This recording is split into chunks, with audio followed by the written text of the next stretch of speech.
여러분 안녕하십니까? 금요일 밤 여수 MBC 뉴스 데스크입니다. 내년 총선이 1년 3개월여 앞으로 다가온 가운데 국회의원 선거구 획정을 두고 지역 정치권의 셈법이 복잡해지고 있습니다. 여수 갑을 선거구를 하나로 통합하는 방안부터 순천시 선거구만 2개로 나누는 방식까지 여러 가능성이 무성하게 제기되고 있습니다. 김주희 기자가 보도합니다. 내년 4월 10일 제22대 국회의원 선거를 앞두고 지역 정치권의 셈법이 복잡합니다. 공직선거법상 선거일 기준 1년 전까지 내년 22대 총선 선거구 획정을 마쳐야 하기 때문입니다. 국회의원 선거구 획정안에 대해서 선거일제 13개월까지 국회의장에게 제출을 해요. 그리고 나서 24조 2에 따라서 이제 국회의원 지역구를 선거일 전 1년까지 확정을 합니다.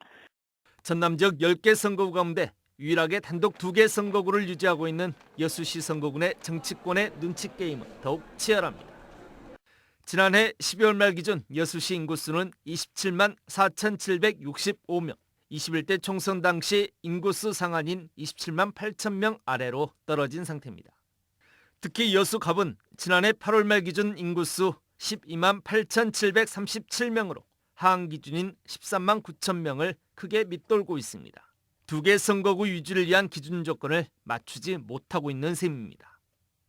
이렇게 되면 선거구 조정이 불가피한데 여수시 갑을 선거구의 합구 가능성이 제기되는 이유입니다. 공군 선거구가 더해져 여수시 갑을 선거구가 유지되는 가능성도 제기되고 있지만 역시 지역 정서 등을 감안할 때 쉽지 않은 경우의 수입니다. 여수시 갑을 선거구의 합구 관측이 제기되면서 순천시 선거구가 단독 2개 선거구로 조정될 가능성이 설득력을 얻고 있습니다.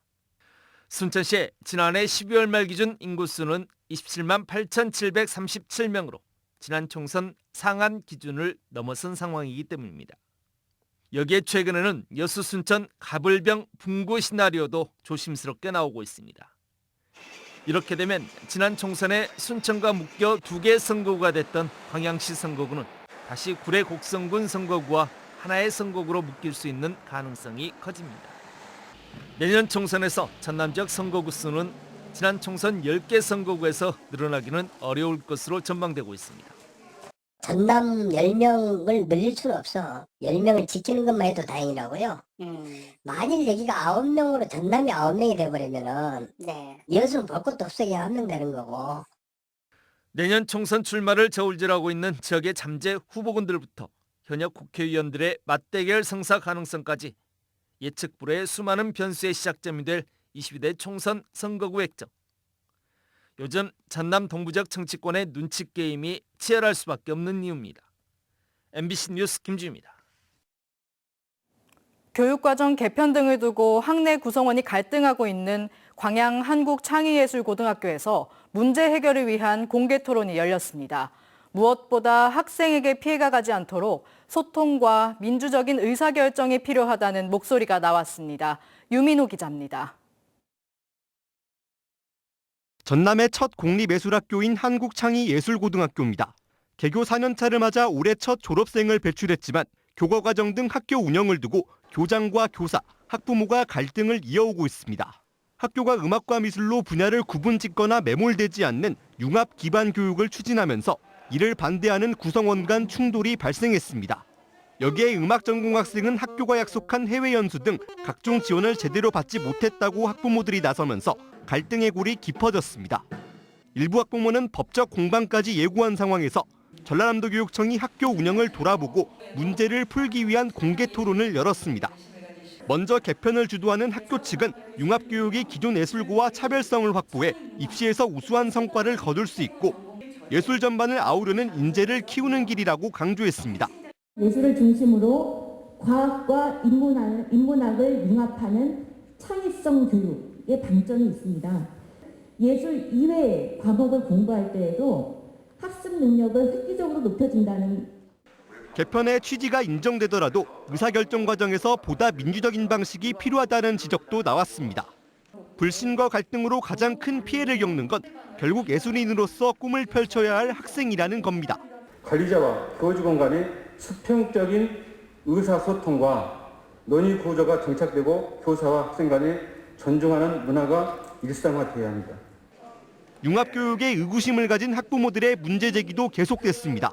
이미 음대를 목표로 하고 입학한 아이들한테 갑자기 융합교육을 위해 과학을 해라, 연습하는 대신 야자를 해라. 토론이 끝난 뒤 질의응답 시간에는 현장에 참석한 학부모와 교사 사이에 고성이 오가는 어수선한 분위기가 이어졌습니다. 도교육청과 지역사회의 적극적인 중재와 구성원들 간 꾸준한 대화를 통한 학교 정상화가 시급해 보입니다. MBC 뉴스 유민호입니다. 전라남도가 전남에 국립의대를 설립하고 지역 간 의료 격차를 해소해 줄 것을 정부에 촉구했습니다. 전남도는 오늘 국회의원 회관에서 열린 전남 국립의대 설립을 위한 대토론회에서 전남의 열악한 의료 현실과 국립의대 설립 필요성을 강조하고 설립을 촉구하는 대정부 건의문을 발표했습니다. 참석자들은 전남은 의과대학이 없어 의료 인력의 안정적 수급에도 많은 어려움을 겪고 있다며 의대 설립은 도민의 생명과 직결되는 문제라고 의견을 모았습니다. 한편 오늘 토론회에서 주철현 민주당 의원은 대학병원급 의료기관의 여수 설치 추진을 두고 전남도의회에서 잘못된 발상이라고 운운한 것과 관련해 유감을 표시했습니다. 제주에서만 자라던 레드향 등 아열대 작물이 전남에서도 생산돼 농가 소득에 큰 도움이 되고 있습니다. 그동안 없어서 못 팔았을 만큼 맛과 향이 뛰어나지만 올해는 경기 침체 속에 대목을 앞둔 농민들의 걱정이 많다고 합니다. 김진선 기자입니다. 풍성한 초록 이파리들 속에 주렁주렁 열려있는 주홍빛 과일. 감귤보다 크기가 더 크고 붉은 빛을 띠는 레드향입니다. 한 나무마다 많게는 400개 이상 열려 크기와 빛깔이 여문 것부터 속속 따냅니다. 한 해 농사를 마치고 수확에 나선 농민들의 손은 쉴 틈이 없습니다. 너무 좋죠. 농사 질 때 힘들었지만 이럴 때는 이 수확할 때 그 기쁨은 다 아실걸요? 귤보다 껍질이 얇아 까기 쉽고 과육이 부드러워 남녀노소 모두 먹기 편한 레드향. 높은 일조량과 따뜻한 해풍을 맞고 자란 탓에 당도도 높아 매년 설 선물로 전국에서 인기입니다. 하지만 어려운 경기에 올해 주문량은 예전에 못 미치다 보니 농민들의 걱정은 큽니다. 난방비는 물론 비료 등 농사에 드는 모든 비용이 올랐지만 뒷걸음질 치고 있는 농산물 값은 농민들의 시름을 더 깊게 하고 있습니다. 사실 물량이 없어서 못 팔았거든요. 근데 이제 올해는 좀 경기가 안 좋고 그러다 보니까 주문량이 작년에 비해서 많이 떨어진 것 같아요. 그래서 좀 팔로도 걱정이 되고. 기후 온난화 속에 전남의 새로운 효자 작목으로 자리 잡은 레드향 수확은 1월 말까지 계속됩니다. MBC 뉴스 김진선입니다. 1년 365일 24시간 쉴 틈 없이 돌아가는 곳이 있습니다. 각 지자체마다 설치돼 있는 CCTV 통합 관제센터인데요. 관제요원들은 매의 눈으로 CCTV를 모니터링하며 각종 범죄와 사건, 사고를 예방하고 있습니다. 박종우 기자가 취재했습니다. 어두운 밤, 언덕길을 승용차가 빠르게 내려옵니다. 차가 우회전하는 순간 도로 위에 쓰러진 사람을 치고 차를 뒤로 빼더니 그대로 달아납니다. 이 상황을 모니터한 목포 통합 CCTV 관제센터 요원은 곧바로 경찰에 신고했습니다. 지난 2017년 문을 연 목포시 통합관제센터가 관리하고 있는 CCTV는 2,400여 대에 달합니다. 상황을 주시하다가 오랫동안 이제 도로 쪽에 누워 계신다든지 좀 위험해 보이는 상황이 발견이 되면 상주에 계시는 경찰관분들이 계셔서 25명의 직원이 4개조 3교대, 연중무휴 24시간 근무하고 있는 통합관제센터. 관제요원들은 근무가 힘들기도 하지만 시민들의 안전을 빈틈없이 지킨다는 자부심이 가득합니다. 솔직히 저희가 24시간 근무를 하면서 힘든 부분도 있지만 그 목포 시민의 안전에 도움이 된다는 생각으로 최선을 다하고 있습니다. 통합관제센터는 범죄 의심 신고와 용의자 동선 파악부터 화재 감시와 교통사고 영상 제공 등 다양한 역할을 담당하고 있습니다. 경찰과 소방, 재난상황실 등 유관기관과 유기적인 협력을 통해 각종 사건, 사고도 예방합니다. 현재 6년 가까이 운영을 하면서 1282건의 이제 경찰 신고를 했고 그중에 104건은 실제 검거까지 이루어진 상태입니다. 시민들이 안심하고 생활할 수 있도록 오늘도 CCTV 통합관제센터는 긴장감 속에 운영되고 있습니다. MBC 뉴스 박종호입니다. 순천시가 최근 호남 지역에서는 처음으로 기후에너지과를 신설하고 기후위기 대응과 탄소 중립 달성을 위해 지역 특성에 맞는 에너지 정책에 주력하기로 했습니다. 순천시는 인근 도시와 달리 대규모 온실가스 배출 시설이 없는 만큼 도로 수송 부문에서 온실가스 배출이 가장 많다고 보고 이 같은 지역 특성에 맞게 에너지 전환과 효율화, 친환경 자동차 보급 확대에 행정력을 집중하겠다고 밝혔습니다.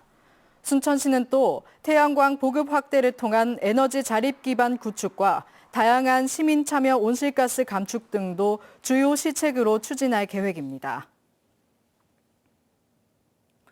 고흥군이 대한민국 브랜드 명예의 전당 귀농 귀촌도시 부문에서 지난 2019년부터 5년 연속 수상했습니다. 고흥군은 전국 최초로 지자체가 운영하는 귀농 귀촌 행복학교를 열어 사전교육과 함께 임시 거주시설을 제공하고 있으며 100억 원 규모의 내 사랑 고흥기금을 조성해 청년층의 귀농 귀촌을 적극 지원했다는 평가를 받고 있습니다. 고흥군은 지난해 농식품부의 귀농 귀촌 평가와 전남도의 귀농산어촌 종합평가에서도 최우수상을 수상하는 등 대외적으로 귀농 귀촌의 중심지로 인정받고 있습니다.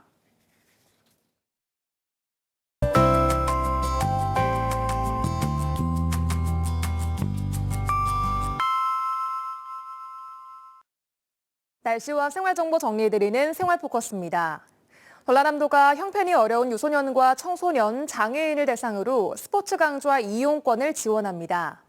1인당 월 최대 9만 5천 원, 최장 12개월까지 보조금을 지급하고 읍면동 주민센터를 방문하거나 국민체육진흥공단 홈페이지에서 신청할 수 있습니다. 전남 도립미술관이 오는 17일부터 구례 출신 고화음 작가의 회고전을 개최합니다. 이번 전시는 이제서야 비로소 나의 배간을 찾아란 제목으로 고 작가의 이상향을 나타낸 대표 유화 작품들을 만나볼 수 있습니다. 광양시가 지난해 하반기 발생한 대학생 학자금 대출 이자를 전액 지원하기로 했습니다. 지원 대상은 재학생과 졸업 후 2년 이내 미취업 청년으로 본인 또는 직계 존속이 전남에 1년 이상 주민 등록이 된 경우입니다. 오랜만에 반가운 단비가 내렸습니다. 비는 주말까지 오락가락 이어지겠는데요. 전남 동부 지역에는 일요일 오후까지 5mm 안팎의 적은 양의 비가 더 내리겠습니다. 기온은 조금 내림세를 보이겠는데요. 자세한 내일 지역별 기온 보시면 아침 기온은 여수와 순천 10도, 고흥 8도로 예상되고요. 한낮 기온은 여수 12도, 순천, 광양 13도로 오늘보다 4도가량이 낮겠습니다. 바다의 물결은 앞바다에서 1에서 2m, 먼바다에서는 최고 4m까지 높게 일겠습니다. 주말 동안 항해나 조업하는 선박은 유의하시기 바랍니다. 비가 그치고 다음 주에는 다시 영하권 추위가 시작되겠습니다. 지금까지 생활포커스 송유라였습니다. 계속해서 희망 2023 나눔 캠페인에 성금 보내주신 분들입니다. 순천시 연양동 호반 2차 아파트 주민 1동 100만 원, 순천시 왕조 1동 시대아파트 주민 1동 70만 원, 순천시 연양동 연양주공 아파트 주민 1동 55만 1,890원, 순천시 해룡면 중흥 S클래스 105동부터 107동 주민 1동 54만 8,400원, 고흥군 금산면 연소마을 주민 1동 52만 원, 순천시 왕조 1동 조례 두지마을 주민 1동과 서로 사랑하는 교회 42만 5천 원, 고흥군 금산면 일정마을 주민 1동 39만 원, 여수시 만흥동 상촌마을 주민 1동 33만 원, 고흥군 금산면 옥룡마을 주민 1동 31만 원, 여수시 미평동 백설정육점 30만 원, 여수시 화양면 이천마을 주민 1동 30만 원, 고흥군 금산면 석교마을 주민 1동 28만 원. 성금을 보내주신 분들께 감사드립니다. 희망 2023 나눔 캠페인은 1월 말까지 접수합니다.